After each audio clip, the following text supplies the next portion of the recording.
milatra amin'ny zavakanto, makatoso makatelona, makasitraka sy makamaminy.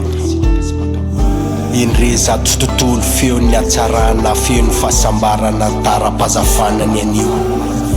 Fentso ny asa soratra to masoandro, miposaka ho an'ny androany. Tadidio,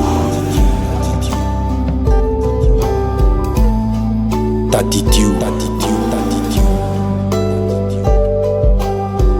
tadidio, tadidio, tadidio. Indro fa ho tonga aina vao, ho antsika sy anao fahafahana iray vaovao, fahalalana, fivelarana afaka maneho sy manao totoa zavatra iray. Hira ho an'ny teny dia penina ho an'ny taniko, fity feno hery mandravaka azy ny kolotsainy lalana, kolotsainy lalana, kolotsainy lalana, kolotsainy lalana, kolotsainy lalana,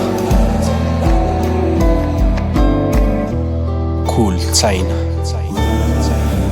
manome aina, aina mitondra hery sy tandraka ary fahasalamana, hiposaka ndray ainy maraina.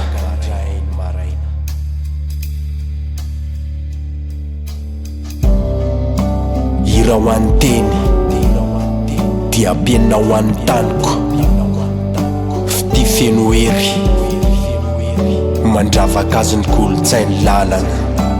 Hira ho an'ny teny dia penina ho an'ny taniko, fity feno hery mandravaka azy ny kolotsainy lalana.